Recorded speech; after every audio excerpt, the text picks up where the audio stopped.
टोपी शुक्ला 1960 के दशक की शुरुआत में अलीगढ़, उत्तर प्रदेश, भारत में विभाजन की धूल जमने के बाद की कहानी है।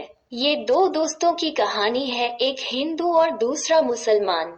लेखक राही मासूम रजा टोपी की कहानी बताना चाहते हैं, लेकिन उतना ही जितना वो जरूरी समझते हैं। टोपी Shukla is a story set in Aligarh, Uttar Pradesh, India, in the early 1960s, after the dust of partition had settled. It is a story of two friends, one Hindu and the other Muslim. The author Rahi Masoom Raza wants to narrate the story of Topi, but only as much as he thinks is necessary. लेखक की कहानी में दो पात्र हैं।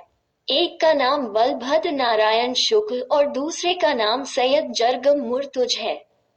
एक को प्यार से टोपी और दूसरे को इफ़न कहा जाता है। There are two characters in the author's story. The name of one is Balbhadra Narayan Shukla and the name of the other is Syed Zagam Murtuza. One is fondly called as Topi and the other as Iffan. इफ़न की दादी पूरब से थी। 9-10 साल की उम्र में ब्याही गई और लखनऊ आ गई। वो पूर्व की भाषा बोलती रही क्योंकि भाषा के अलावा कोई उसके दिल की बात नहीं समझ सकता था। लखनऊ की उर्दू उसके लिए ससुराल की भाषा थी। Iffan's grandmother was from the east, married at 9 or 10 years old and came to Lucknow. She continued to speak the language of the East as no one could understand her heart except the language. Urdu of Lucknow was for her the language of her in-laws. जब उसके बेटे की शादी हुई तो उसका दिल गाने के लिए तरस गया, लेकिन पति के घर में उसे गाने की मनाही थी। बेचारी का मन उदास हो गया, लेकिन इफ़न के जन्म के छठे दिन के स्नान, पूजा, त्योहार पर उन्होंने जी भर कर जश्न मनाया था। When her son's marriage came, her heart yearned to sing, but was forbidden to sing in her husband's house. The poor woman's heart became sad. But on the Bath worship festival of the 6th day of Iffan's birth, they had celebrated to the fullest. इफ़न की दादी किसी Islamic शिक्षक की बेटी नहीं, बल्कि एक जमींदार की बेटी थी। दूध घी खाकर बड़ी हुई थी, लेकिन लखनऊ आकर उस दही के लिए तरस गई। वो जब भी मायके जाती तो जितना मन करता उतना खा लेती थी, क्योंकि लखनऊ लौटते ही उसे फिर से मौलवीन बनना पड़ेगा। इफ़ान की दादी एक जमींदार की बेटी थी, दूध घी खाकर बड़ी हुई थी, लेकिन लखनऊ आकर उस दही के लिए तरस गई। वो जब भी मायके जाती तो जितना मन करता उतना खा लेती थी, क्योंकि लखनऊ लौटते ही उसे फिर से मौलवी बनना पड़ेगा। Iffan's grandmother was the daughter of a zamindar. She had grown up eating milk and ghee, but after coming to Lucknow, she longed for that curd. Whenever she went to her maternal home, she used to eat as much as she wanted, because as soon as she returned to Lucknow, she would have to become a Maulveen again. इफ़न अपनी दादी से बहुत प्यार करता था। वो अपने पिता, माँ, बड़ी बहन और छोटी बहन नुज़हत को भी प्यार करता था, लेकिन वो अपनी दादी को सबसे ज्यादा प्यार करता था। इफ़न loved his grandmother very much. He loved his father, mother, elder sister and younger sister Nuzahat as well, but he loved his grandmother the most. अम्मी, माँ और बाजी, बड़ी बहन, उन्हें कभी कभी डांटती और मारती थी। अब्बू कभी कभी घर को कचहरी समझकर फैसला दे देते थे। नुजहत अपनी नोटबुक्स पर तस्वीरें बनाया करती थी। एक ही दादी थी जो कभी किसी बात पर दिल नहीं दुखाती थी। वो उसे रात में भी बहराम डाकू, अनार परी, 12 बुर्ज, अमीर हमजा, गुल बकावली, हातिम ताई, पंचफुल्ला रानी की कहानियां सुनाती थी। अम्मी, mother, and Baji, elder sister, used to scold and sometimes beat him. Abbu, father, sometimes used to give his verdict considering the house as a court. Nuzahat used to make pictures on his notebooks. There was only one grandmother who never hurt his heart on anything.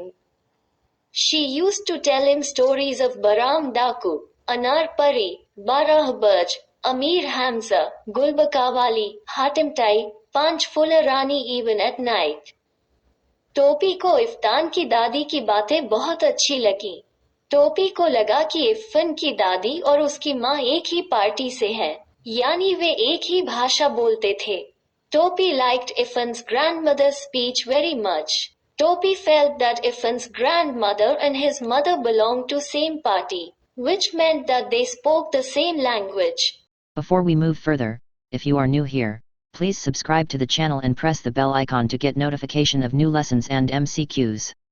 If you like the content we make, please like the video by giving it a thumbs up and share the video with your friends and classmates. टोपी अपनी दादी से नफरत करता था और उसकी भाषा भी नहीं समझता था। टोपी को लगा कि उसकी दादी की भाषा इफ़न के पिता की भाषा के समान है। टोपी जब भी इफ़न के घर जाता तो इफ़न की नानी के पास बैठने की कोशिश करता। टोपी hated his grandmother, also didn't understand her language. Topi felt that his grandmother's language is similar to Iffan's father's language. Whenever Topi used to go to Iffan's house, he tried to sit near Iffan's grandmother. टोपी को इफ़ान की दादी का हर शब्द शक्कर की तरह मीठा लगता था। इफ़ान की दादी बातचीत को आगे बढ़ाने के लिए टोपी से बस एक ही सवाल पूछती थी कि उसकी माँ क्या कर रही है। पहले तो टोपी को समझ नहीं आया कि माँ क्या होती है, लेकिन बाद में उसे समझ आया कि माँ को ही माँ कहते हैं। उन्हें अम्मी, अब्बू, बाजी आदि शब्द पसंद थे। Topi found Iffan's grandmother's every word as sweet as sugar. Iffan's grandmother used to ask Topi only one question to proceed the conversation, that what his mother was doing. At first Topi did not understand what mother was. But later on he understood that only mother is called mother. He liked the words Ammi, Abbu, Baji. एक दिन राम दुलारी, टोपी की माँ, ने टोपी को अम्मी कहते हुए सुना। इससे घर में सभी हैरान रह गए और उसे अपनी माँ से अच्छी पिटाई मिली। मुन्नी बाबू ने ये भी झूठ बोला कि उसने टोपी को रहीम कबाबची की दुकान पर कबाब खाते हुए देखा था। दरअसल टोपी ने ही मुन्नी बाबू को कबाब खाते हुए देखा था। उस दिन मुन्नी बाबू ने टोपी को एकनी की रिश्वत दी थी। One day Ram Dulari, Topi's mother, heard Topi calling her Ammi. This shocked everybody in the house and he got a nice beating from his mother.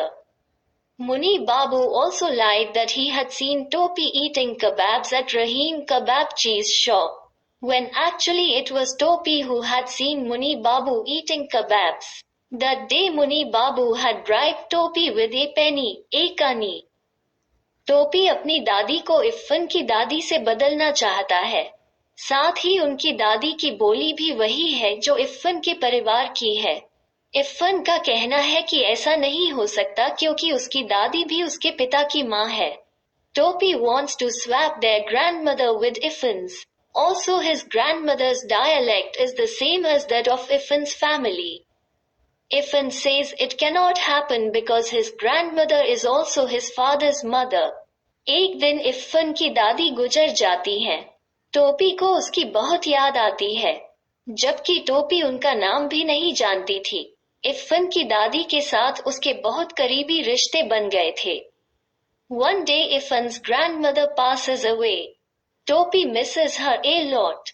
While Topi did not even know her name, he had developed a very close relationship with Iffan's grandmother.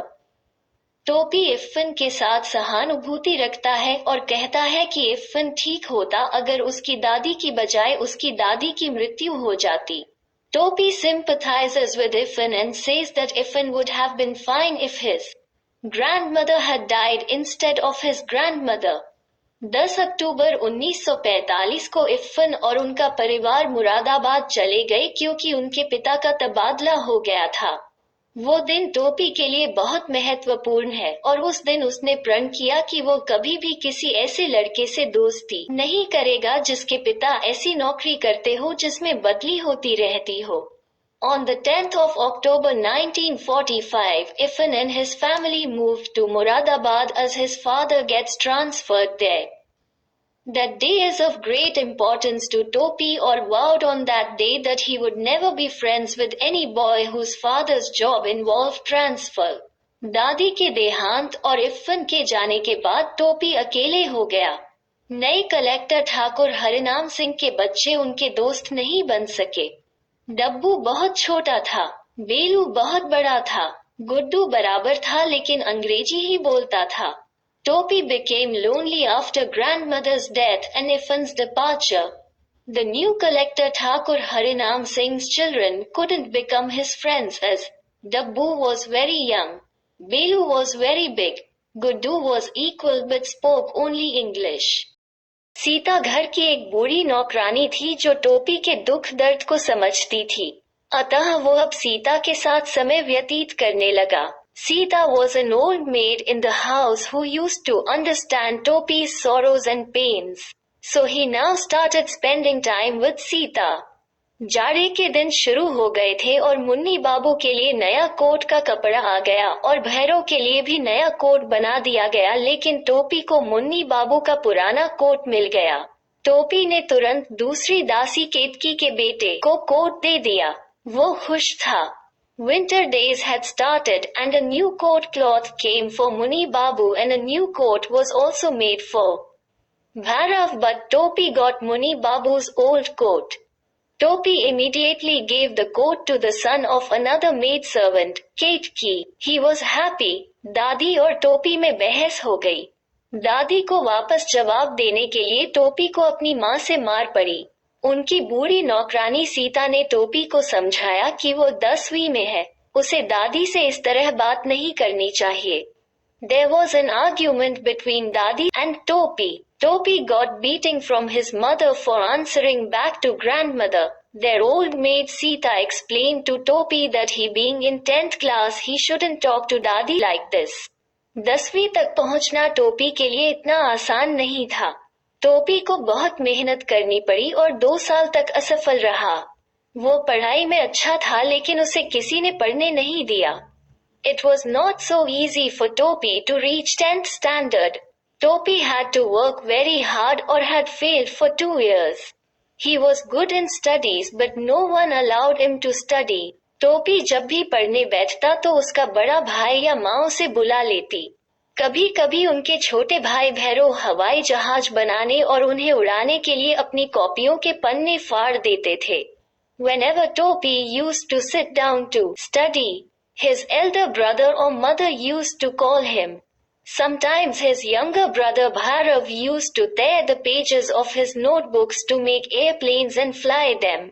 दूसरे साल उन्हें typhoid हो गया, जिससे वो पढ़ाई नहीं कर पाया और दूसरे साल में भी फेल हो गया। वो 3rd ईयर में पास हुआ लेकिन 3rd डिवीजन में। ये कलंक की तरह उनके माथे से चिपक गया। In 2nd year he had typhoid, due to which he could not study and failed in the 2nd year also. He passed in the 3rd year but in the 3rd division. It stuck to his forehead like a 3rd division stigma. टोपी के सभी दोस्त 10वीं कक्षा में थे और वो उन्हीं से मिलता और खेलता था। 9वीं कक्षा के किसी भी सहपाठी से उसकी दोस्ती नहीं थी। जब भी वह क्लास में बैठते तो उन्हें अजीब लगता था। टोपी किसी तरह साल झेलती रही। All of Topi's friends were in class 10 and he used to meet and play only with them. He was not friends with any of his 9th grade classmate. He used to feel awkward whenever he sat in the class. Topi somehow withstood the year. लेकिन सन 1951 में जब उन्हें 9वीं कक्षा में भी बैठना पड़ा तो वे मायूस हो गए, क्योंकि उनके मित्र 10वीं पास कर चुके थे। 1949 में जो विद्यार्थी 8वीं कक्षा में थे, वे अब 10वीं कक्षा में थे।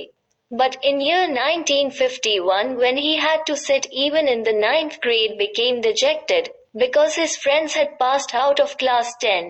The students who were in class 8 in the year 1949 were now in class 10.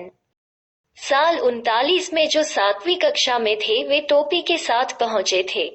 इन सब के बीच वो काफी बुरे नजर आने लगे थे। Those who were in class 7 in the year 49 had reached along with Topi. In the midst of all of them, he was starting to look very old. Waheed, जो कक्षा का सबसे तेज लड़का था, ने टोपी का मजाक उड़ाया और कहा कि वो कक्षा 8 के छात्रों से दोस्ती कर ले क्योंकि वे जल्द ही टोपी की कक्षा में आएंगे। इसलिए उन्होंने प्रण किया कि उन्हें इस साल टाइफाइड हुआ है या नहीं, वो पास होकर ही दिखाएंगे। Wahid, who was the brightest boy in the class, made fun of Topi, asking him to make friends with class 8 students because they will soon come to Topi's class. So he vowed whether he has typhoid this year or not, he will make sure that he passes the class. लेकिन चुनाव आया और टोपी के पिता doctor Bhrigu Narayan चुनाव लड़े और हार गए। फिर परीक्षा के लिए पढ़ने के लिए ज्यादा समय नहीं था और वो बस पास हो गया। But elections came and Topi's father, Dr. Bhrigu Narayan, contested the election and lost. Again there was not much time to study for the exam and he just passed it. टोपी की दादी ने कहा कि तीसरा साल तो पास कर लिया, वो भी 3rd डिवीजन में, कम से कम पास तो हो गया। Topi's grandmother said, he passed the 3rd year and that too in the 3rd division. At least he passed. लेखक का कहना है कि व्यक्ति को अपनी कठिनाइयों को भी ध्यान में रखना चाहिए, जिसके कारण वो 2 साल तक फेल रहा और तीसरे वर्ष में 3rd डिवीजन से पास हो गया।